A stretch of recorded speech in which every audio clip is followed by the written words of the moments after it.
Bonjour Guillaume. Bonjour Vanessa.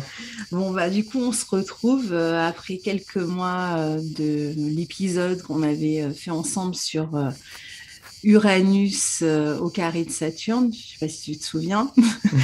Bah, si, je m'en souviens très bien. Et donc on est un peu dans la continuité ici puisqu'aujourd'hui on se propose de parler de la conjonction Mars-Uranus nœud nord dans le signe du Taureau qui aura lieu le 31 juillet et le 1er août, selon les endroits du monde où on se trouve. Et cette triple conjonction va avoir lieu au carré de Saturne, c'est-à-dire que le carré de Saturne va commencer à se reformer petit à petit jusqu'à l'automne. Donc finalement, on est dans la continuité de la discussion qu'on avait déjà eue la dernière fois. Alors, ici, on va se proposer de parler ensemble de cet aspect-là à un niveau collectif ou à un niveau individuel. On va rester général, on ne va pas voir comment ça se présente pour chacun selon la maison dans laquelle vous allez recevoir cet aspect. Ça, je vais le faire dans les horoscopes du mois d'août. Donc, si vous voulez savoir exactement l'impact que ça pourrait avoir selon la maison où ça se déroule, ben, il faudra écouter les horoscopes du mois d'août. Là, on va rester plus dans l'énergie en fait de cette triple conjonction et de ce carré à Saturne qui arrive, qui va se représenter et de l'impact que ça pourrait avoir parce que en fait ça va avoir un impact certainement peut-être autour de la journée où ça se déroule 31 juillet 1er août, mais c'est un cycle en fait qui se forme avec la conjonction du nœud nord et d'Uranus qui a lieu tous les 15 ans. La dernière avait eu lieu en Poisson en 2007. C'était d'ailleurs l'occasion cette année-là pour Steve Jobs de présenter le premier iPhone. On se rend compte, en fait, si on regarde dans l'histoire, à chaque fois qu'on a eu une conjonction comme ça, Uranus-nœud nord, on a eu des innovations sur le plan technologique. On va en parler, bien sûr. Mais voilà, donc on a peut-être un impact autour de ces journées-là sur la fin du mois de juillet, début août, hein, puisque l'aspect va être exact à ce moment-là. Mais ce qu'il faut comprendre, c'est que c'est surtout un cycle de 15 années qui démarre, qui porte une énergie particulière, et c'est de ça dont on se propose de discuter ensemble aujourd'hui. Alors pour commencer, je te propose que on décompose rapidement un petit peu cet aspect qui est donc formé de Mars en taureau, d'Uranus en taureau, du nœud nord en taureau. Donc, qu'est-ce que ça signifie déjà ces planètes-là et cette position du nœud nord en taureau? Quels sont aussi les attributs du taureau pour qu'on comprenne un petit peu à quoi s'attendre avec ces positions? Mars, dans ce signe du taureau, est dans une position d'exil. Uranus, dans ce signe du taureau, est dans une position de chute. Donc, on ne peut pas dire que les planètes soient particulièrement à l'aise avec ce signe du taureau. Signe du taureau qui, on le rappelle, va représenter nos valeurs, notre sentiment de valorisation aussi, qui va représenter, alors bon, après des thématiques dans lesquelles on rentrera tout à l'heure, mais qui va représenter en tout cas la notion de sécurité, la volonté de sécuriser, de la création d'une abondance, de plénitude aussi, qui peut être quelque peu chahutée ou bouleversée par une planète comme Uranus qui va représenter le contraire, hein, l'instabilité, l'insécurité dans la mesure où les choses peuvent évoluer d'un jour sur l'autre de manière différente. Mars qui cherche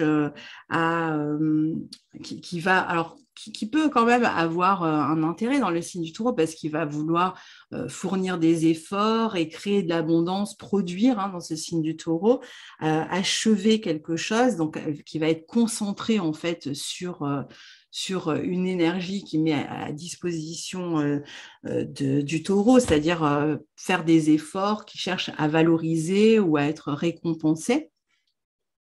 Donc là, on est quand même dans des énergies un petit peu contraires.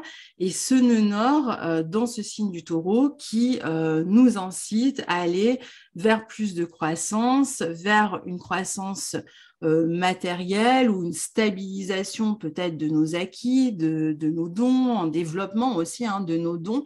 Alors, c'est intéressant parce que du coup, on aurait l'impression a priori qu'on est vraiment dans des énergies contraires et on est incité à aller vers ce signe du taureau avec la présence du nœud nord, et en même temps, on est chahuté dans les valeurs du taureau avec Uranus et Mars dans ce signe qui ne sont pas extrêmement à l'aise. Qu'est-ce que tu en penses? Bah oui, je suis parfaitement d'accord avec toi. Euh, Après, moi, je rajouterais seulement que d'un point de vue purement, comment dire, énergétique, le taureau, c'est un signe qui est plutôt lent, donc qui a un rythme particulier, donc voilà, elle va voir prendre son temps. Et justement, Uranus et Mars, ce sont deux planètes qui sont à l'opposé de ce rythme-là. C'est-à-dire que Uranus et Mars, on est plutôt dans des rythmes qui sont extrêmement rapides, avec tout ce que ça implique de notions d'urgence, de précipitation, d'accélération. Donc on a deux planètes qui sont très vives, très explosives, qui peuvent être pressées comme ça, dans un signe qui l'est pas du tout. Donc effectivement, ça crée une espèce d'antagonisme et de dichotomie qui font que la position ensuite en tant que telle est génère beaucoup de tension en soi. Donc après, cette tension, elle va être plus ou moins gérée en fonction de chacun. Mais il y a quand même une tension parce que ce sont des, une énergie et des fonctions planétaires qui sont en antagonisme. D'accord. D'un côté, on est plus avec Mars et Uranus dans la prise de risque et dans le changement et dans l'énergie mise au service du changement, surtout quand ils sont ensemble, Mars et Uranus. Hein, on pense vraiment à quelque chose d'assez révolutionnaire ou changeant. Et de l'autre côté, tu dis qu'il y a aussi un antagonisme dans l'énergie même, où on a une énergie beaucoup plus calme, sereine, lente chez le taureau et beaucoup plus rapide et, et erratique un petit peu avec Mars et Uranus. C'est ça. Mm. Et puis aussi, du coup, ce mélange d'antagonismes, ça peut donner, par exemple, des prises de risque qui vont être particulièrement butées. C'est-à-dire que d'un seul coup, on va avoir une idée en tête qui va se fixer et à laquelle on va vouloir pas déroger. Donc ça peut créer des problématiques particulières. Mhm. Donc, en fait, les problématiques dans ce signe du taureau qui risquent d'être touchées, si on regarde un petit peu les thématiques du taureau, on a l'économie, on a tous les besoins, en fait, tout ce qui va concerner nos besoins premiers, donc la nourriture particulièrement, à un niveau personnel, peut-être aussi tout ce qui va toucher aux attachements, à l'affect et aux attachements. À un niveau collectif, donc l'économie, la vie matérielle, les ressources énergétiques, nos propres ressources aussi, hein, matérielles à un niveau personnel, si on veut voir un petit peu les thématiques, les questions de nourriture, d'alimentation, de quoi qu'est-ce que tu assimilerais aussi avec ce signe du taureau? Bah oui, évidemment, tous ces domaines-là Le corps vont être peut-être aussi. particulièrement prégnants. Donc oui, il y a tout ce qui va concerner la corporalité, ça c'est clair, hein. Euh, Ensuite aussi, tout ce qui va toucher, je pense, les valeurs culturelles, puisque si on est dans le signe un peu des valeurs avec ce signe vénusien, forcément, ça va toucher les valeurs, que ce soit à un niveau individuel ou à un niveau collectif. Donc effectivement, il va y avoir aussi cette composante-là. Euh, voilà, principalement, ça va être ça, hein. Les questions, oui, t'en as parlé, possession, dépossession, Non, non, non. aussi le domaine Les financier, questions, les questions de la propriété, voilà, question de la propriété, c'est ça. des terrains. Voilà. Euh, Donc, à tous ces chaque pans fois, dont à on un va parler. niveau personnel et collectif. Donc, ça donne des implications un peu différentes, évidemment, si on le vit à un niveau personnel et collectif. Donc là, en fait, on parle de ça d'une manière générale, en voyant un petit peu les perturbations qu'on pourrait rencontrer. Mais ce qui est intéressant, c'est qu'en fait, on peut avoir un pan beaucoup plus positif, je dirais, ou émancipateur grâce à ces aspects-là. On ne va pas spoiler, on en parlera plus à la fin, de voir comment on peut utiliser en fait cet aspect, cette énergie-là au mieux dans ce monde en fait qui est en train de s'installer. Et par rapport au nœud nord, parce que là, on avait surtout parlé de la conjonction Mars-Uranus en taureau, mais le fait que du coup il y ait le nœud nord pile sur cette conjonction, bah, ça va particulièrement mettre l'accent sur cette conjonction-là. C'est pour ça qu'elle va avoir une importance particulière. Il n'y aurait pas eu le nœud nord, peut-être que ça aurait été plus, pas moins significatif, mais où il y a moins les spotlights qui sont mis dessus. Alors que là, avec le nœud nord, euh, effectivement, ça veut dire que ça va être très significatif et que ça risque d'impacter de façon assez irréversible nos vies d'une façon individuelle ou collective. Alors le nœud nord, souvent, puisque tu t'arrêtes sur le nœud nord, en général, c'est ce vers quoi on est un peu drivé naturellement, je dirais, et avec une forme d'avidité. Il y a une volonté, c'est très matériel, c'est une position très matérielle dans le thème, contrairement au nœud sud qui est beaucoup plus spirituel. Le nœud nord est beaucoup plus incarné et beaucoup plus avide. Donc là, dans ce signe du taureau, le nœud nord dans le signe du taureau donne vraiment ce sentiment qu'on va chercher justement à matérialiser, à incarner, à faire croître, à rechercher une forme d'abondance. Mais qui, en même temps, semble complètement perturbé par ces deux planètes, Mars et Uranus. Donc, ça n'enlève rien au fait que le nœud nord soit là. Donc, on peut imaginer que la création de cette abondance, de ces possessions, de l'exploitation de ces dons, etc., va se faire, mais d'une manière uranienne et martienne en même temps. Parfois précipité, dans l'urgence, etc. Même au niveau de cette question d'abondance et de croissance qu'on pourrait rechercher, bon, là, on pourrait le faire d'une manière justement qui pourrait être avec beaucoup trop de prise de risque et voilà, avec, finalement, en se mettant en danger tout en cherchant une sécurité. Mhm.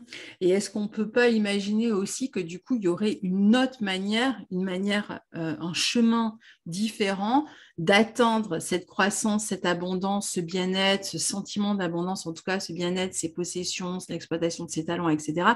Est-ce qu'il n'y aurait pas un autre chemin d'y arriver qui serait un chemin, alors comme tu dis, d'un côté où on va peut-être prendre plus de risques, où on va le faire plus dans l'urgence, contraint ou pas, hein, d'ailleurs, peut-être contraint par des événements parfois extérieurs ou volontairement, on va se mettre volontairement peut-être dans cette prise de risque, mais est-ce qu'il n'y aurait pas aussi d'autres chemins, d'autres manières de se valoriser, de créer cette richesse? Bah alors, après, c'est pas parce que ça va se faire d'une manière un peu dans la prise de risque que c'est forcément négatif. Ça peut être justement dans la nécessité de devoir opérer des changements de façon radicale et ultra significative sans qu'on se polarise sans que ça soit négatif ou positif. Ça va être la manière qui va être fait. Alors, ça peut créer des problèmes comme ça peut créer des choses aussi très, très, très, très bonnes, hein. Une situation voilà, qui n'est plus acceptable pour X raisons. Peut-être que là, ça va être justement le moment de complètement changer de point de vue et d'orienter ses décisions d'une façon peut-être complètement opposée à ce qu'on pouvait penser auparavant. Donc ça, je pense que voilà, en soi, c'est pas positif ou négatif, c'est juste la façon dont ça peut se produire. Euh, et je pense que justement, avec ce type de position, là, il est bon en fait de se renouveler en fait intégralement par rapport justement à ses propres valeurs, par rapport à la notion de propriété, par rapport à la notion de sécurité, d'être dans un processus de renouveau complet, en fait, même si ça remet en question un certain nombre de choses et que c'est pas forcément facile de faire ce processus-là, mais justement, vu qu'il y a le nord, c'est comme si on va être poussé à le faire, qu'on le veuille ou qu'on le veuille pas. Donc, je pense que la meilleure manière d'accompagner ce processus, c'est justement de ne pas forcément y résister. Mhm. Puisque résister à des changements qui doivent être faits, c'est là où ça peut créer de la frustration et c'est peut-être de cette façon on va se mettre dans des complications. Alors que si on se dit, bon, ok, là, nous sommes dans un cycle ou dans un climat où je dois changer un certain nombre de choses et que je prends quand même un peu des risques pour le faire, bah, peut-être que c'est là où ça va générer un certain nombre de choses, de situations, en fait, finalement, positives. Donc, en fait, malgré tout, je pense qu'il faut oser. C'est le moment d'oser un certain nombre de choses. Euh, Ouais, en fait, c'est ça, hein. Je pense que On peut il faut même oser. penser que on peut faire évoluer notre idée de ce que représente la richesse, l'abondance, la sécurité. Mm, C'est-à-dire que déjà en soi, presque le concept de richesse, avec une conjonction Mars-Uranus, ou le concept de possession, c'est-à-dire qu'à la base du concept, à la racine du concept, en fait, il peut y avoir déjà un changement. Si on réfléchit bien, on va avoir à la fin du mois d'août, Mars qui va transiter le signe des Gémeaux et qui va rétrograder dans ce signe des Gémeaux. Il sera dans le signe des Gémeaux jusqu'au mois de mars 2023, donc il démarre en août, là, ce transit. La rétrogradation, c'est entre octobre et janvier. Est-ce que ce Mars-là, hein, justement, qui est pris dans cette triple conjonction, est-ce qu'il ne va pas nous amener justement à revoir un peu notre logiciel de pensée, notre manière de communiquer, de réfléchir, de se relier aux autres, et peut-être de penser aussi certains concepts, entre autres celui justement de qu'est-ce que c'est que la richesse? Est-ce que c'est forcément quelque chose d'extérieur? Qu'est-ce que c'est la sécurité? Est-ce que c'est forcément quelque chose d'extérieur? Ainsi de suite, si on reprend toutes les thématiques du taureau. Bah, c'est vrai qu'avec ce type de conjonction, c'est assez intéressant pour justement passer à des caps supérieurs en fait dans notre compréhension de certaines choses, donc de tous les domaines taureaux, et d'évoluer et d'amener à une dimension, c'est ça, une dimension supérieure, toutes ces notions-là. Bon, bah là, on voit un petit peu ce qui se dessine avec cet aspect-là. Si on reprend la dernière fois, je regardais hier la position d'Uranus euh, en taureau, en fait, hein. On est sur les années qui précèdent la Deuxième Guerre mondiale, avec d'un côté, je trouvais ça intéressant, d'un côté, pas mal de révoltes au niveau des territoires, mais on va en parler hein, quand on va parler de toutes les implications collectives que ça peut représenter. Il y avait tout un tas de révoltes euh, au niveau du territoire, de volonté d'expansion. Et puis de l'autre, en parallèle, il y avait toute la montée. Alors, il y avait en même temps la montée aussi des nationalismes et de l'autre, la montée de tous les droits pour les ouvriers, le Front populaire, enfin, voilà, les syndicats aussi qui prennent de l'importance. Donc, on avait d'un côté une montée presque sociale, hein, des droits sociaux, beaucoup plus de droits pour les ouvriers, les vacances, les congés payés, moins d'heures de travail, mais ce n'était pas seulement en France avec le Front populaire, c'était dans plusieurs pays. Et de l'autre, on avait cette montée comme ça, à la fois des nationalismes et la volonté aussi d'étendre son territoire. Tu penses qu'on va repartir là un petit peu, parce que ça ressemble un petit peu à ce qui se passe en ce moment, justement. Oui, bah alors du coup, j'en profite pour placer mon article que j'avais écrit sur Uranus en taureau en 2018, justement qui parlait un peu de tout ça. Vu que cette conjonction Mars-Uranus a un potentiel révolutionnaire sur un certain nombre de pans, euh, dans tous les sens de termes de révolutionnaire, que ça soit en termes simplement de revendication, de révolte, mais qui vont pas forcément plus loin que ça, ou vraiment en termes de révolutionnaire, hein, dans le sens de changement de paradigme. Donc, je pense qu'avec cette conjonction Mars-Uranus-Nord, il peut y avoir justement une précipitation dans ce changement de paradigme dans lequel en fait on est déjà un peu inscrit depuis un certain temps, même depuis qu'il y a eu Uranus en Taureau, en fait, ça a déjà commencé, notamment par rapport à la culture, par rapport au climat, par rapport à l'énergie, à l'économie. Il y a eu plein de nouvelles choses qui ont émergé, ou qui se sont accélérées quand il y a eu Uranus en Taureau. Et donc là, je pense qu'il y a un certain nombre de choses sur ces plans-là qui vont se précipiter. Donc effectivement, En gros, on euh, pourrait dire que ce qu'on suppose stable jusqu'à présent, ou ce qu'on supposait stable, ne le sera plus ou est amené à évoluer. Là, tu parles du climat. Par exemple, ça peut représenter des mesures qui vont être prises vis-à-vis de l'écologie, par exemple. Uranus amène en fait de toute façon des bouleversements dans ce qui était supposé être stable, que ce soit à un niveau collectif ou à un niveau personnel. oui. Sauf qu'après, ces perturbations, ces bouleversements, ces révoltes vont être très liés aux thématiques justement du taureau. Donc, la première chose qu'on remarque, d'ailleurs, comme à la période où il y a eu Uranus en taureau auparavant Mm. pendant la montée de l'hitlérisme, en fait, hein, c'est arrivé en fait par rapport à des problèmes économiques. Et là, nous sommes exactement dans la même configuration depuis que Uranus est rentré en taureau. Euh, d'un point de vue purement économique, un certain nombre de choses se sont accélérées. Et Oui, on là, était dans les suites, la conséquence de la crise de 29, du krach boursier de 29, dans les années qui ont suivi. Et c'est vrai que là, c'est pareil, on est dans la suite de la crise de 2008. c'est ça. Donc, Sauf qu'avec des conséquences qui sont juste 100 fois pires en fait que la crise de 2008. C'est pas étonnant vu que là, on est vraiment dans le taureau. Donc là, le focus est vraiment mis pour le coup sur ce problème-là. D'où le fait qu'il y a pu avoir une sorte de yo-yo sur le plan économique, c'est-à-dire que quand il y a eu Uranus qui est entré en taureau vers 2018, euh, les marchés boursiers ont fait des hausses énormes. Euh, Même les grandes entreprises ont fait des profits incroyables. Ensuite, il y a eu des chutes qui sont tout aussi historiques avec des records incroyables. En fait, c'est un schéma qu'on retrouve depuis l'entrée d'Uranus en taureau.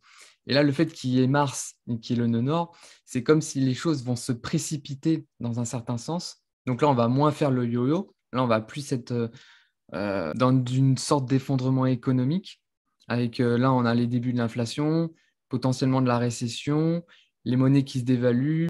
Mais au niveau économique, est-ce que tu penses que Mars soit associé comme ça à Uranus peut indiquer aussi du coup une forme d'insurrection, de Ah bah révolte oui, des peuples. Tu vois, on peut évidemment. penser à des émeutes. Bah, ouais. Ouais, J'allais y venir justement. Donc, la violence, hein, la colère tout de Mars. le, On tout ce connaît les contexte, colères des Mars en ben, taureau, hein, des personnes qui ont Mars en taureau, qui sont quand même réputées, même si ils sont rarement en colère quand ils sont en général, on ouais, s'en mais souvient. voilà, c'est ça. Voilà. Mm. C'est le taureau qui voit rouge dans l'arène. Mm.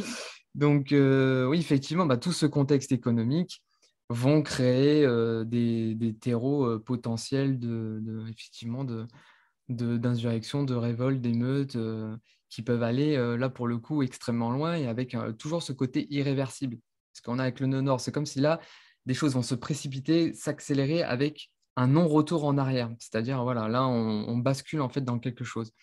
Donc, effectivement, ouais, il y a cette Des émeutes configuration-là. qui vont concerner les prix, les D'ailleurs, pénuries, le prix des matières premières qui flambent, hein. De toute façon, on est on est déjà dedans, hein. complètement dedans.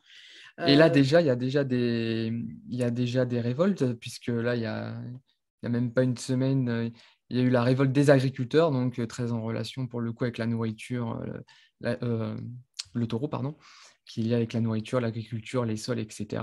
Donc ouais, ça, c'était aux Pays-Bas.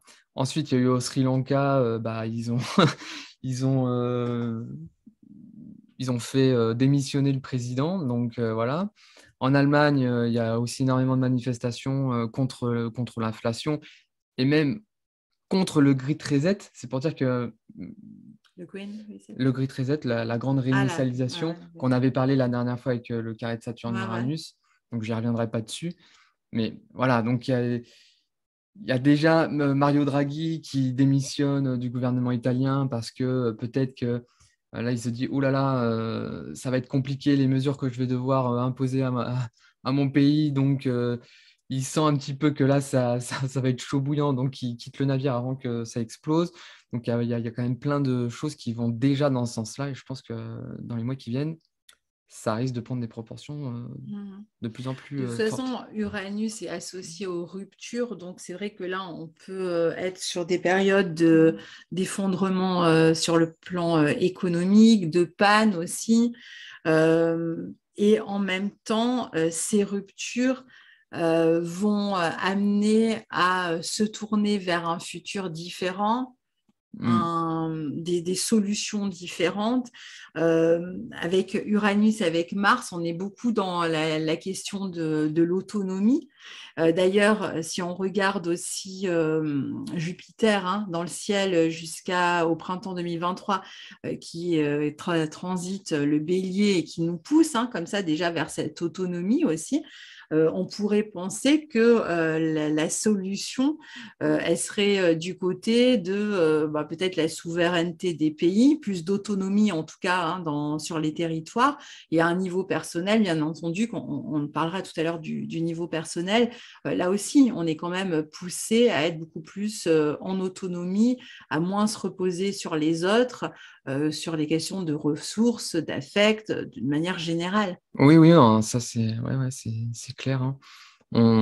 D'ailleurs, on l'a bien vu avec la guerre en Ukraine et les sanctions occidentales contre la Russie, qui nous ont coupé d'une source d'énergie, qui nous ont fait rendre compte de notre dépendance par rapport à la Russie et qui nous mettent dans des problématiques particulières, d'où le fait que là, enfin, nos gouvernements essaient de plus ou moins de trouver des solutions pour justement aller vers plus d'autonomie pour faire face à ce type de problème.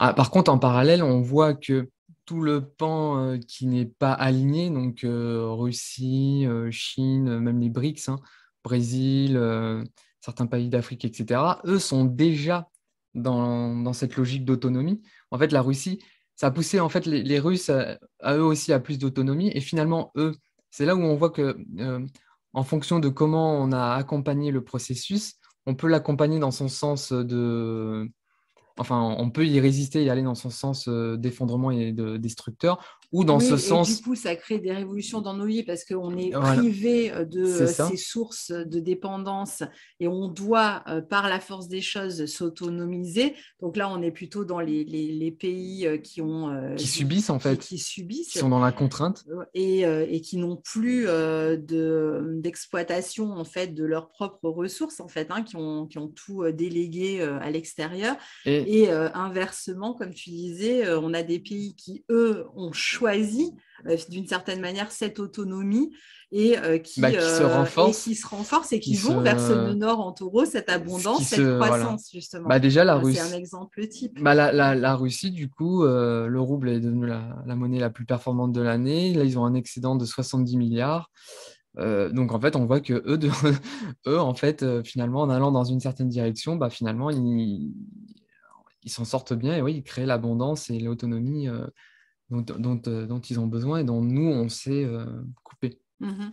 Alors, si je regarde un peu ce qui se passait dans les années qui précèdent le début de la Deuxième Guerre mondiale, donc Uranus est passé en taureau en 1935 à peu près, ce que j'ai remarqué aussi, c'est que les pays étaient vraiment dans une politique de réarmement ou il y avait des pays où le service militaire, par exemple en Autriche, avait été supprimé et il redevient obligatoire. Donc, on était vraiment dans une politique de militarisation, de réarmement. Est-ce que tu penses qu'on peut faire des parallèles là aussi?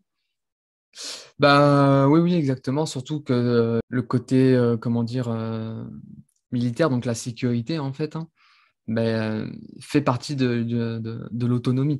Donc, si on veut être autonome, il faut qu'on ait aussi une capacité de défense qui nous permette de conserver cette autonomie. Donc, effectivement, forcément, il va y avoir du réarmement. Déjà, l'Allemagne, quand elle a vu que du coup, elle avait une capacité militaire qui était complètement à la rue, ben, ils ont décidé de remettre un budget énorme justement pour la sécurité, le militaire, Il faut etc. rappeler que Mars, c'est aussi Oui, la planète qui correspond aux armes, aux soldats, aux armes.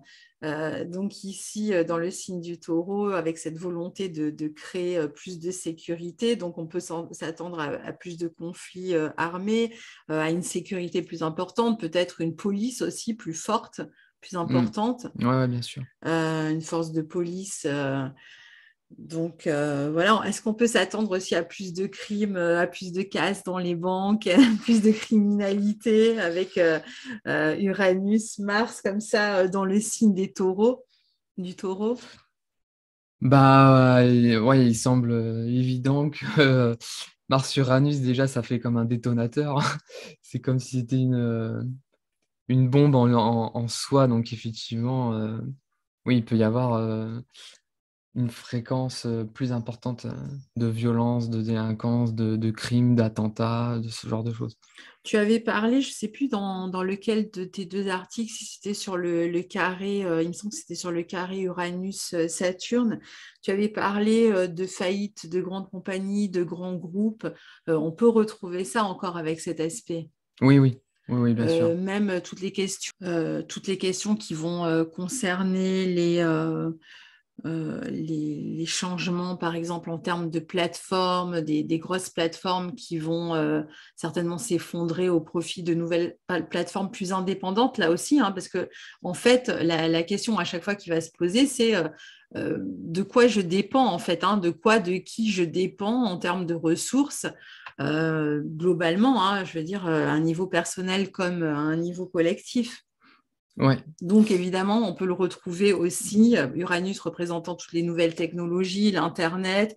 On peut retrouver ça aussi sur le plan des plateformes euh, qui peuvent se développer, de plateformes plus indépendantes qui pourraient se développer dans les années à venir ici. Après, sur la question de l'argent, qu'est-ce que tu en penses avec Uranus, c'est-à-dire Mars en taureau?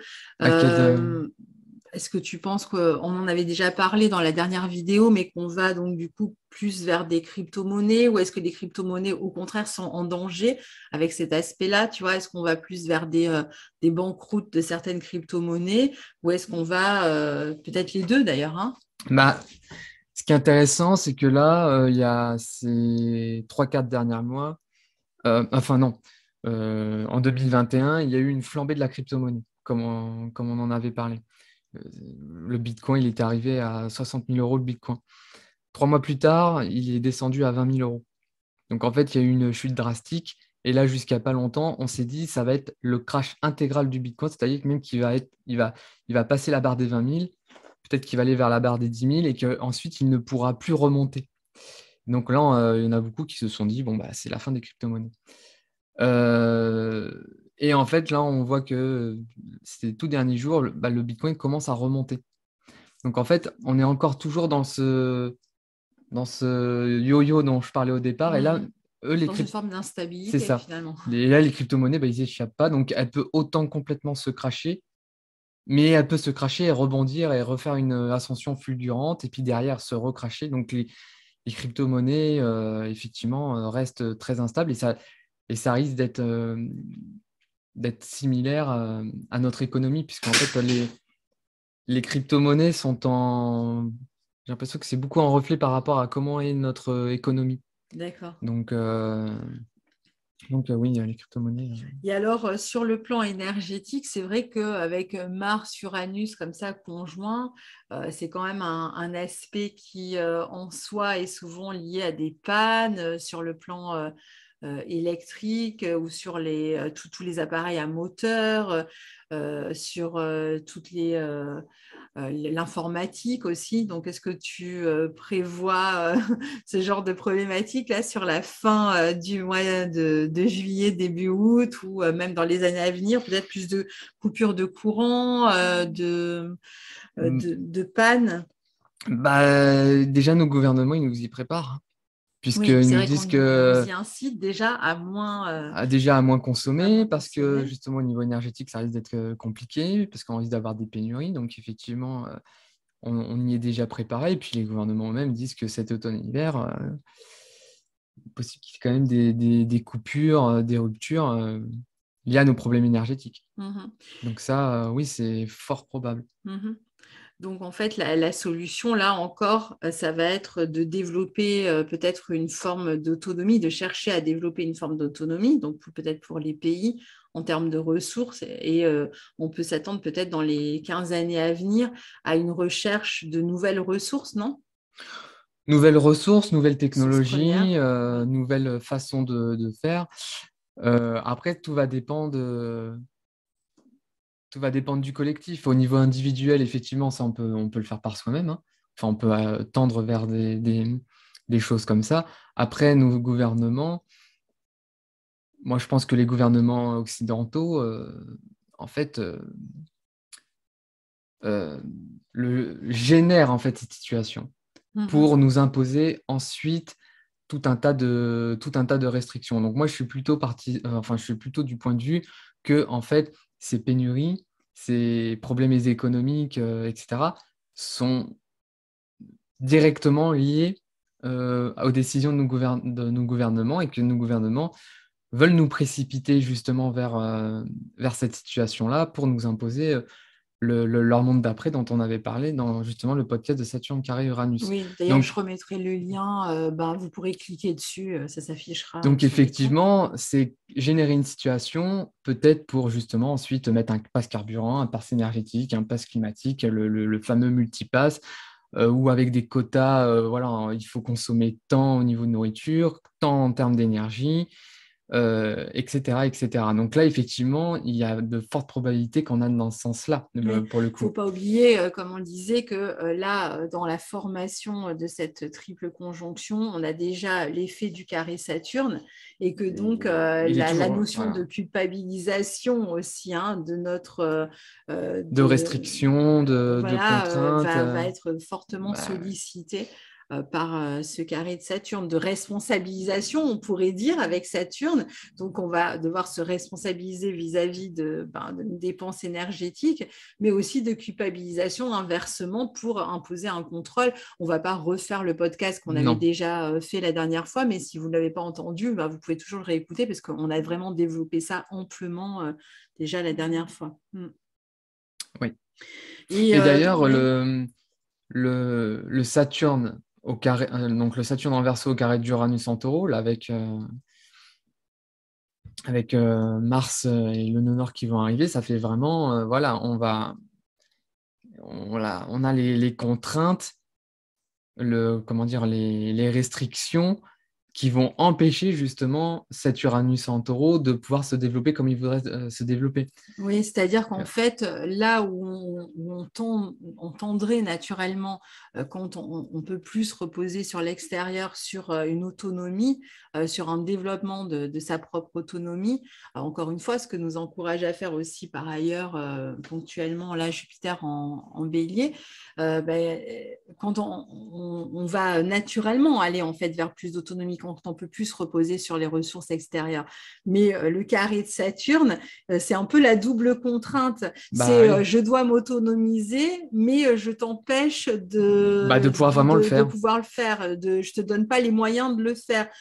Je crée d'autres dépendances c'est ça, voilà, d'autres forces, d'autres contre-forces qui vont faire que de toute façon, tu ne peux pas vraiment t'autonomiser alors que c'est ce que tu souhaites faire. c'est ça. Donc, sur le plan géopolitique, on peut imaginer que, suite à ce qu'on vient d'expliquer, les principaux motifs, en tout cas avoués ou inavoués, de combat, de guerre, peuvent être justement une guerre des ressources premières. Bah oui, oui. Et puis on en voit directement les conséquences quand des pays sont en guerre, hein. Mhm.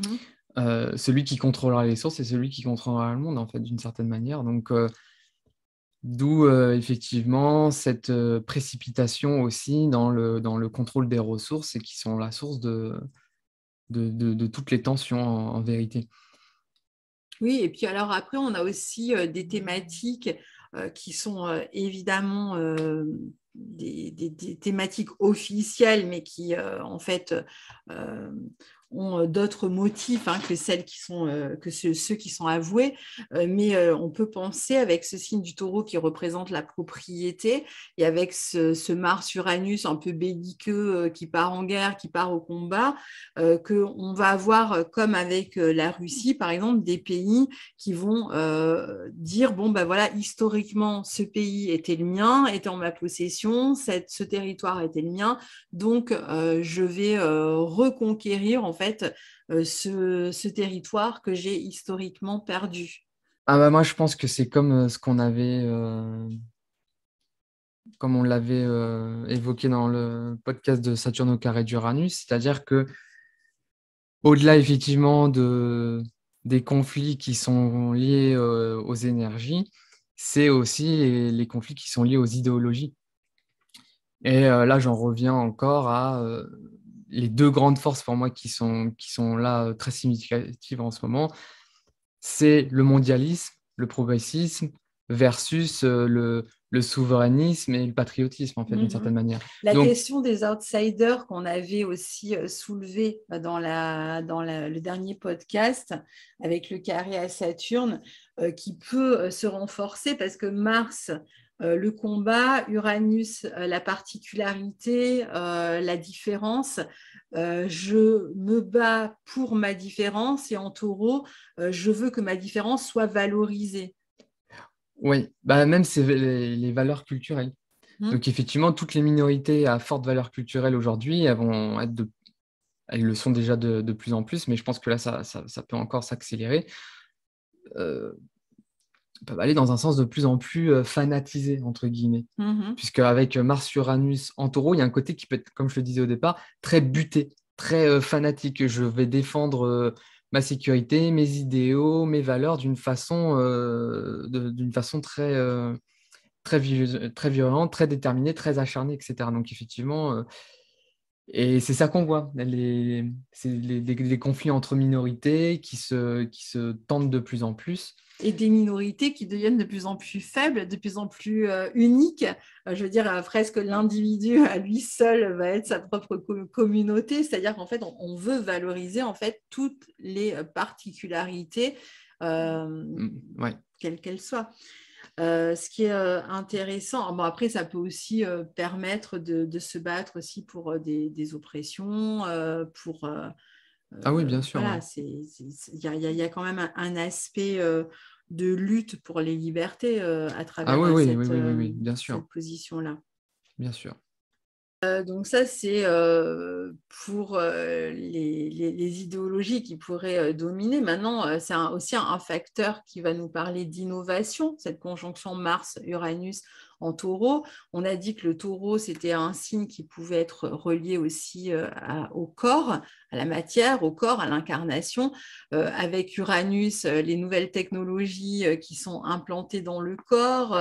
La conjonction Mars-Uranus en elle-même, elle est très reliée aussi à tout ce qui est chirurgical, le scalpel qui vient disséquer, qui vient couper. Donc, on peut imaginer autour de la chirurgie pas mal d'innovations dans la manière d'opérer sur les corps, mais aussi l'intrusion, ça pourrait représenter aussi l'intrusion dans le corps des nouvelles technologies. Bah, le transhumanisme, hein, pur et simple, hein. Donc, c'est-à-dire, c'est l'introduction de technologies dans le corps, effectivement, qui là se développe à vitesse grand V de jour en jour, hein. On pourrait citer 36 000 exemples. Aussi, bah, du coup, l'automatisation d'un certain nombre de secteurs d'activité qui commencent. Là, j'ai vu il n'y a pas longtemps que la Californie, ça y est, bah, il y a comment dire, les drones de marchandises sont mis en activité. Donc voilà, on peut faire ses courses, on clique, et puis il y a un drone qui vient chez nous nous livrer Mhm. notre marchandise. Donc le drone, déjà en soi, ça fait très Uranus, hein, c'est très lié à tout ce qui est aérien. Et le transport des marchandises, ça fait très penser au taureau. Donc effectivement, un certain nombre aussi d'avancées au niveau du transport des marchandises. Oui, Et, alors et qu'inversement, puis, le système aérien, enfin les transports euh, aériens, c'est le gros ben chaos. voilà, Donc là, on a c'est le ça. Mars-Uranus. Voilà, oui, et au carré de Saturne. Oui, au carré de Saturne, ouais. Du coup, Mm. avec voilà, des avancées sur ce pan-là, mais aussi c'est toujours, il y a toujours les deux extrêmes, en fait, des avancées hyper significatives et puis aussi des restrictions très significatives aussi. Et puis il y a aussi, là j'ai vu ça aussi, je sais plus si c'est en Chine ou pas, mais ça y est, premier bateau cargo autonome sans pilote. Voilà, donc je pense que ça, ce type de choses, ça va être Oui, voilà. Donc se là, développer de plus en c'est plus. un autre pan de l'autonomie. Le Exactement. robot chirurgien, le Le robot, robot au McDo qui va voilà. servir la nourriture. Donc on est toujours dans le domaine du taureau. C'est le robot, enfin, c'est l'autonomie des machines en fait, hein. Bah, c'est les machines oui, qui vont nous rendre un monde plus autonome dont les humains n'auraient plus à s'occuper. Mais bon, avec Avec toutes les voilà, dépendances finalement toutes les que ça déviances et puis représente aussi. Mm. tous les progrès et les déviances que ça peut amener.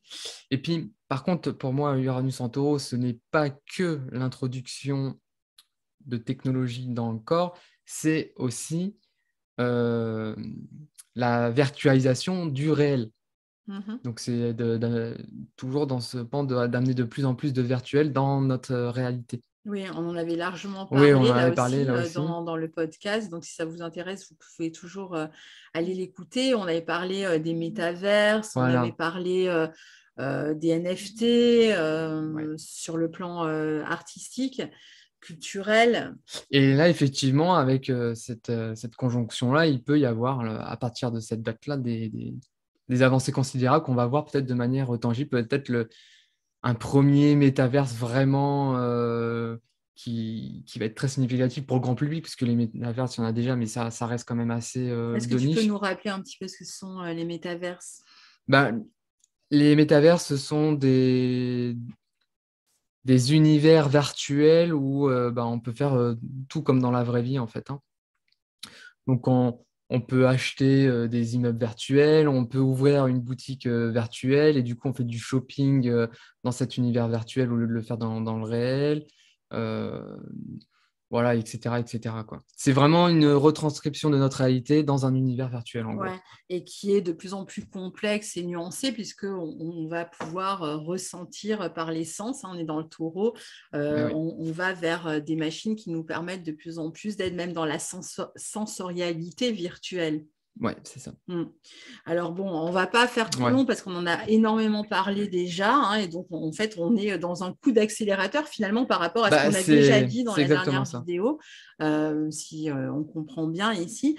À un niveau individuel, si on veut voir Ah ça, si, oui, au niveau collectif, il y a encore un autre pan qui est tout le pan lié au climat et tout le pan lié à l'alimentaire. Et effectivement, avec ce type de conjonction, il est possible qu'il y ait des grosses perturbations sur le pan alimentaire, avec des crises alimentaires, pénuries alimentaires, famine et une ce genre de choses. insécurité Une sur le insécurité. plan alimentaire. Et au niveau climatique, effectivement, comment dire, l'idéologie climatique, parce qu'il y a quand même une forme d'idéologie, qu'elle soit juste ou qu'elle soit pas juste, qui risque aussi d'être de plus en plus prégnant. C'est-à-dire qu'on va justifier, enfin, les mesures de nouveaux gouvernements vont se servir de plus en plus de la justification du climat pour nous imposer un certain nombre de mesures. Et ça, je pense que ça va être aussi de plus en plus prégnant. Parce que pour moi, le taureau, il est aussi très relié au monde de la nature, à Mm. Gaïa, la Terre, etc. Mm. Un petit peu comme avec le cancer. Donc, je pense qu'il va y avoir aussi un certain nombre de développements qui vont être liés à ça. D'ailleurs, cancer, où se trouve la lune noire, en ce moment, et donc avec cette notion comme ça d'insécurité autour, toujours pareil, de ces valeurs, de ces ressources premières, du climat, de la nourriture. En fait, on a vraiment une horloge parfaite en fait sur le plan astrologique entre ces aspects-là, la lune noire en Cancer, le Jupiter en Bélier qui somme d'aller vers plus d'autonomie, plus d'indépendance. Et là aussi, il va y avoir tout le pan technologique lié au climat, c'est-à-dire que nous, gouvernements, eux, les solutions qu'ils vont trouver par rapport à ces problématiques-là seront le développement de nouvelles technologies. Donc, contrôle du climat par la géo-ingénierie. Là, j'ai vu qu'il y a eu le Forum économique de Davos il y a pas longtemps. Et en fait, ils promeuvent de créer des bulles spatiales pour stopper en fait les radiations, les radiations solaires pour rafraîchir la planète. Donc là aussi, on est dans un développement purement machinal et technologique dans les solutions de certaines problématiques. Donc là, ça sera exactement la même chose au point de vue du climat. Et avec les restrictions aussi qui seront liées à ça. Bien sûr. Voilà. Et pour terminer, même si on n'a pas fait le tour, encore une fois, on en a déjà énormément parlé, donc on ne va pas revenir sur toutes les thématiques, mais dernière particularité au niveau collectif, on connaît tous la phrase « vous ne posséderez rien et vous serez heureux ». On a aussi cette idée-là. Parce qu'avec, de ce même forum économique de Davos. Voilà, cette espèce de socialisme mondial, du partage absolu avec Uranus en Taureau, des ressources, des biens, qui en fait nous conduit vers une dépendance, puisque la fin de la propriété, de la propriété des terrains. Ça a déjà commencé, je crois, dans certains pays où on ne peut plus, je ne me souviens plus quel pays, où on ne peut plus posséder le terrain. On peut acheter sa maison, mais on ne peut plus posséder le terrain. Ça sera tout du leasing, tout du locatif. Voilà. Donc des dépendances, des achats, en fait, toujours. L'obligation, en fait, de payer en permanence pour tout ce que l'on respire, mange, occupe, etc. Exactement. Et puis, pour terminer là-dessus, ceux qui nous disent vous ne posséderez rien et vous serez heureux, c'est ceux qui posséderont tout. Oui. Donc en fait, on voit tout le côté pernicieux ou le côté même Mars-Uranus en Taureau, je veux tout pour moi, mais rien pour les autres, dépendant de moi pour que finalement je maintienne mon pouvoir par le contrôle d'absolument tout et les populations, rien. Enfin bon, bref. D'accord. Alors si on passe à un niveau individuel, peut-être un peu plus rapidement, mais c'est intéressant aussi de voir parce qu'en fait, justement, l'individu est au centre avec une conjonction comme ça, Mars-Uranus. On a parlé d'autonomisation, d'obligation finalement de compter sur soi pour ses ressources, ses biens, etc. Donc, il y a certainement aussi un processus qui peut se mettre en place au niveau individuel avec cette conjonction-là. Mais avant un niveau individuel, si on regarde un petit peu là où ça peut être disruptif, si on utilise le vocabulaire à la mode, on peut s'attendre là aussi, alors du coup, à des conflits, à des disputes au niveau personnel, sur toutes ces questions-là, sur les questions de ressources. Donc, ça peut être des séparations avec des gros conflits autour du partage des biens, des héritages éventuellement aussi, enfin tout ce qui va concerner la possession et les conflits que ça peut entraîner au moment où on doit partager en fait ces possessions, ces biens. Ça, c'est sur le plan, on va dire, un peu familial ou social, la bulle sociale à un niveau individuel.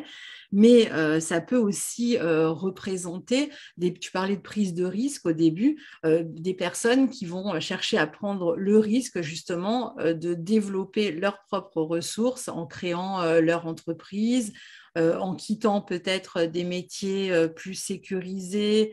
On voit que le fonctionnariat, par exemple, peine à trouver ses fonctionnaires aujourd'hui. On n'a plus de profs, on n'a plus de... Enfin, c'est dans tous les corps de métier, on n'a plus d'infirmiers. La pénurie, c'est aussi la pénurie de main-d'œuvre. C'est pas que la pénurie alimentaire ou énergétique, c'est aussi... Et c'est marrant parce que main-d'œuvre, ou dans la fonction publique, on parle de ressources humaines, Ouais. ça fait très taureau. On prend l'humain comme une ressource, comme si on Mhm. était une énergie. Donc effectivement, là aussi, ouais, Mhm. pénurie de main-d'œuvre. Voilà, parce que certaines personnes pourraient avoir envie, là, justement, de développer de nouvelles manières de gagner leur vie, peut-être en s'autonomisant, justement, en se posant aussi la question de ce qu'ils valorisent le plus. Hein. Est-ce que je valorise la sécurité, encore une fois, ou est-ce que je valorise le plaisir, hein. C'est aussi un mot taureau, le plaisir dans ce que je fais, où je valorise le travail que je vais exercer en l'ayant choisi. Le taureau, ça va être aussi tous nos dons, tout ce qu'on peut faire valoir de soi. Et donc, on peut avoir envie ici de développer ses dons, ses capacités, là aussi, ses particularités. Oui, effectivement. Je pense même que là, par rapport à ça, vu qu'il y a le nœud nord, c'est peut-être même la découverte Mm. de dons, de compétences qui vont complètement changer notre vie, en fait, hein, et qui vont réorienter complètement, ouais, c'est ça, notre cheminement de vie. Donc, et ceux qui oseront et qui prendront le risque peut-être de prendre ce virage, eh ben, effectivement, peut-être que c'est grâce à ça qu'ils vont pouvoir aller vers une forme de sécurité, d'abondance, etc., Oui, etc. ben alors de sécurité qui serait peut-être moins extérieure cette fois-ci et plus intérieure, parce qu'il y a un peu la notion de prix à payer pour aller vers cette liberté, vers la découverte, l'exploration de ses dons. Peut-être de prix à payer en termes de on est sur le carré à Saturne, est-ce que peut-être je peux moins facilement me projeter tout de suite, mais en même temps j'ai plus de plaisir dans ce que je fais. Ah bah, effectivement, ce virage, après, il peut ne pas être simple à prendre, justement, avec ce carré de Saturne. Mm. Donc On a avec... souvent vu que c'était un sas aussi, hein, le carré oui, Saturne-Uranus, donc c'est souvent des périodes de c'est ça. transition, et donc ça peut être à un niveau personnel des périodes aussi de transition. Bah oui, oui, puis même si c'est difficile, certainement que le jeu en vaudra quand même la chandelle. Voilà, même s'il peut y avoir des obstacles ou des choses comme ça, dû au carré de Saturne, mais le carré de Saturne, il va pas durer non plus éternellement. Donc, Non. à un moment donné, les difficultés peut-être s'estomperont et que là, on se dira, bah, j'ai quand même eu raison à un moment donné de prendre un virage, de renouveler un certain nombre de choses, d'être dans une dynamique de changement. Même si au départ, là, ça peut être plus ou moins compliqué parce qu'effectivement, il y a le carré de Saturne qui peut impliquer des contraintes. Et en même temps, Uranus, il y a toujours un côté très génial dans Uranus, la bonne idée, la prise de conscience, l'illumination. Donc, ça peut être aussi vraiment tout un tas d'idées à mettre en action et à concrétiser, à mettre en action avec Mars et à concrétiser dans la matière avec Taureau. Donc, il y a vraiment des possibilités là en fait de démarches indépendantes qui vont bien marcher, qui vont bien fonctionner en fait. Hein. Bah, je pense que l'important, c'est vraiment de justement que ça ne reste pas sur un plan théorique. Oui. Là, l'important est justement de rendre les choses de façon concrète, pratique et tangible, qu'on en fasse quelque chose de vraiment de visible et pas que ça reste juste dans la tête ou dans les idées. Oui, donc l'idée ici, c'est vraiment aussi de sortir avec Uranus et Mars. Là, on parlait de la chute et de l'exil des planètes dans ce signe qui est plutôt un signe de stabilité qui maintient ce qui est, alors que là, ces deux planètes viennent un peu bouleverser ce qui est pour créer autre chose. Hein.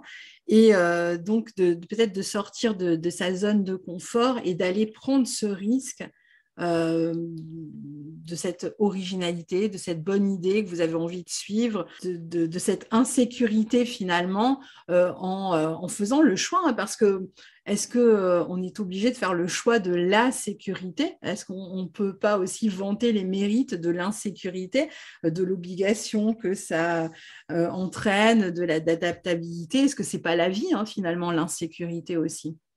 Ah ben, je La pense que de non-permanence. toute façon, dans la vie, il y a toujours des périodes ou des moments où il y a nécessité de changer un certain nombre de choses. Là, je pense que ça soit au niveau collectif ou au niveau individuel, on y est avec cette conjonction-là. Donc, si situation insécurisante, si situation difficile, compliquée, etc., bah justement, pour moi, ça veut dire qu'il y a nécessité de prendre un risque, d'oser faire un changement, puisqu'en fait, la situation auparavant n'est plus supportable ou n'a plus lieu d'être. C'est comme s'il y N'est avait... pas sécurisante, en fait. Bah non, elle n'est C'est-à-dire pas que sécurisante cette du tout. sécurité, ce statu quo n'est pas sécurisant. C'est là qu'est Bah, l'insécurité même. c'est même, pour moi, c'est même plus que ça, c'est même mortifère. Ouais. C'est pour ça que pour moi, avec ce nœud nord qui est là aussi, c'est vraiment comme une obligation, finalement. Là, j'emploie des termes un peu fatalistes, mais c'est pour faire comprendre la caractéristique spécifique de cette conjonction. C'est l'obligation, finalement, de changer. Ouais. Qu'on le veuille ou qu'on ne le veuille pas. Parce que il y a des choses qui se précipitent, il y a des choses qui s'accélèrent, il y a des urgences qui sont là et donc dont nous ne pouvons plus rester dans une forme d'inertie. Et donc à nous de se poser aussi la question du coup de ce qui a de la valeur pour nous aujourd'hui, ce qui n'en a plus, de revoir son système de valeurs. On a vu Mars aussi va nous aider à modifier un petit peu notre état d'esprit par rapport à tout un tas de questions quand il sera dans le Gémeaux et qu'il va rétrograder. Et notamment sur le plan justement des finances, de l'alimentation, de ses compétences, de son activité. Avec un développement vers plus d'indépendance, plus d'autonomie dans ces domaines-là, même vis-à-vis, je dirais, de l'affect, des relations, développer peut-être un autre type de relation que celle purement de l'attachement, c'est-à-dire développer, être capable d'être un minimum autonome, même si on est toujours relié aux autres, capable d'être un minimum autonome pour pouvoir se relier à l'autre plus dans la liberté, dans l'envie, dans l'entrepreneuriat ou dans le faire ensemble, mais sans être complètement dans la dépendance à l'autre. Oui. Et à ce niveau-là, Mars-Uranus symbolise bien le coup de fouet nécessaire pour qu'on puisse avancer dans cette dynamique. Donc, c'est une opportunité pour nous libérer des situations, des schémas un peu stagnants. Tu parlais de schémas mortifères. Donc, revenir dans la vie, revenir dans l'action, revenir dans le mouvement, d'une certaine manière, dans ce courant, en fait, qui est la vie et qui est loin d'être quelque chose de... Parce que c'est vrai que le confort que représente aussi le taureau, le confort moderne, peut nous faire croire parfois que la vie est j'ai mon toit, mon canapé, mon super écran télé, etc. Et donc, je suis dans la vie. Mais non, je suis à l'arrêt à ce moment-là. Je ne suis pas dans la vie. La vie, elle est forcément tout le temps en mouvement. Il n'y a pas d'arrêt comme ça, d'arrêt sur image. Il n'y a que sur un écran télé qu'on fait un arrêt sur image. Et pour prendre une image, justement, effectivement, c'est comme si finalement on mettait de la TNT dans notre prison dorée, sur tous les plans. La TNT, c'est la dynamite, quoi, un truc explosif. Dans notre prison dorée, on dynamite tout. C'est ça. Pour qu'on puisse sortir justement de cette prison dorée, qui serait justement tout le confort moderne, mais même tous les schémas, les préjugés, les modèles, on va les en parler mœurs aussi, qu'on sait, même sur le plan moral, parce que là, on parle presque au niveau matériel déjà. Même pour revenir au corps, par exemple, dont on parlait tout à l'heure, pareil au niveau du corps, c'est aussi une libération de tout là aussi des dépendances, de tout ce qui peut représenter une dépendance. Donc peut-être que ça peut être aussi violent à vivre, parce qu'on sait très bien que nos dépendances à certaines substances sont difficiles à couper, mais Mars a cette possibilité-là de couper, avec Uranus aussi. Donc, on peut aller là aussi sur d'autres schémas que ces schémas de dépendance, donc couper avec tout ce qui est toxique au niveau du corps, au niveau d'un type d'alimentation, au niveau des relations aussi, pourquoi pas, pour aller vers quelque chose de plus sain avec le taureau. Oui. Mm. Même s'il y a toujours le piège en voulant tout dynamiter, absolument tout dynamiter et de faire table rase d'absolument tout, comme on peut le voir. Voilà. Donc, du coup, on pourrait, je pensais par rapport au corps. Donc, si on fait un changement radical par rapport à notre notion du corps, ça peut aussi amener à, bon, bah voilà, je, je me mets un bras mécanique ou un bras cybernétique. Euh, Justement, plus de genre, plus de sexe, on se change de... Et ça peut aller aussi jusqu'à des extrêmes. En voulant faire table rase de tout, on peut aussi aller dans une forme voilà, D'excès. d'excès. Mhm. Et je pense que cette position, elle extrémise assez bien cette facette-là aussi.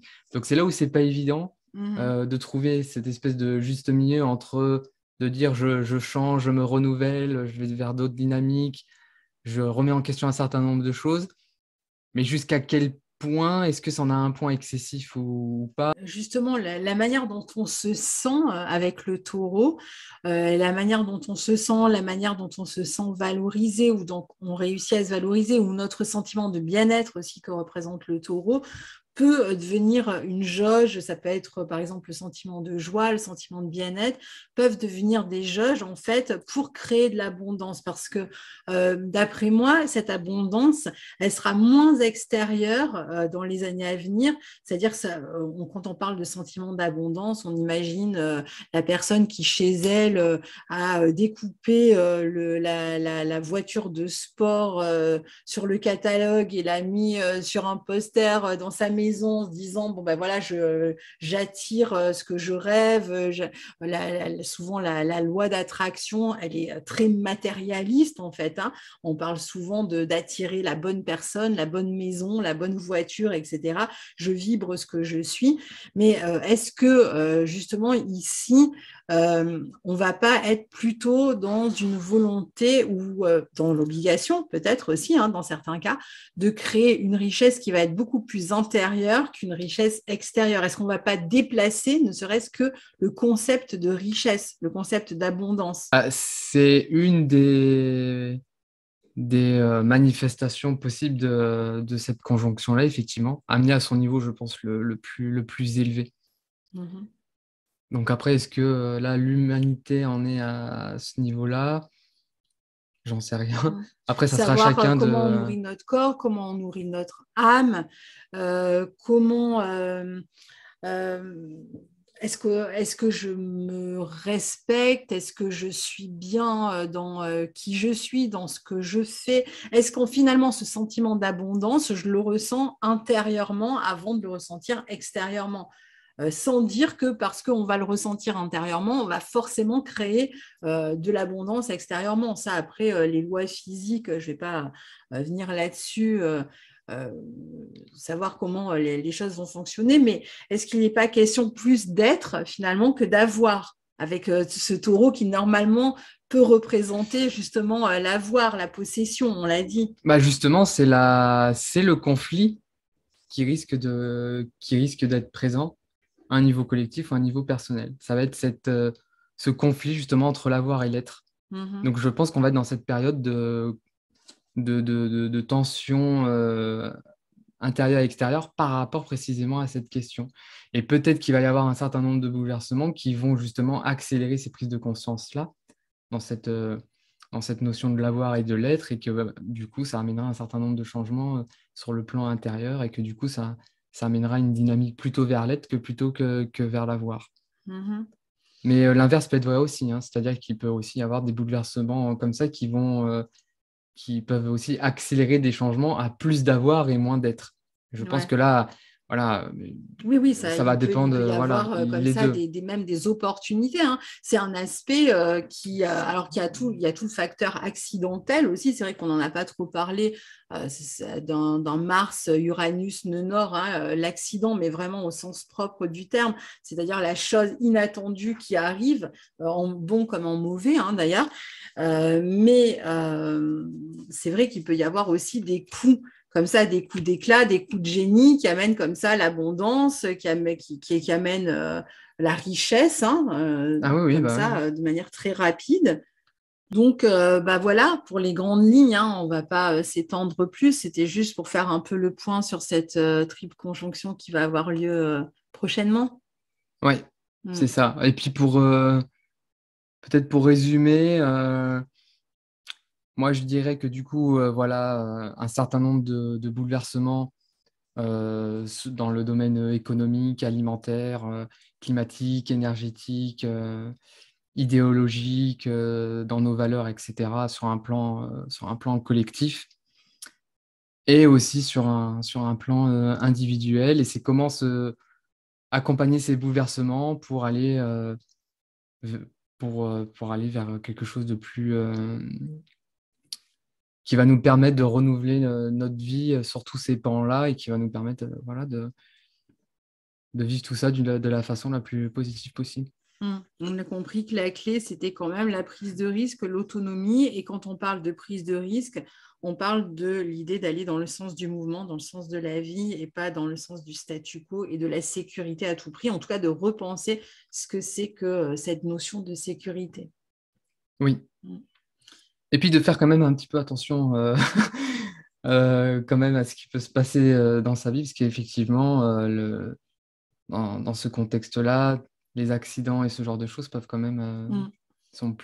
peuvent être plus fréquents. Donc, il faut prendre soin de soi aussi et pas faire n'importe quoi, n'importe comment. Oui, de son corps, de ses chevilles. Ouais. Là, c'est pas le moment de forcer si vous faites du sport hein, sur cette période-là. Non, là, c'est bien de retourner un petit peu dans le potager en ayant des idées un peu révolutionnaires. Ça sera moins risqué.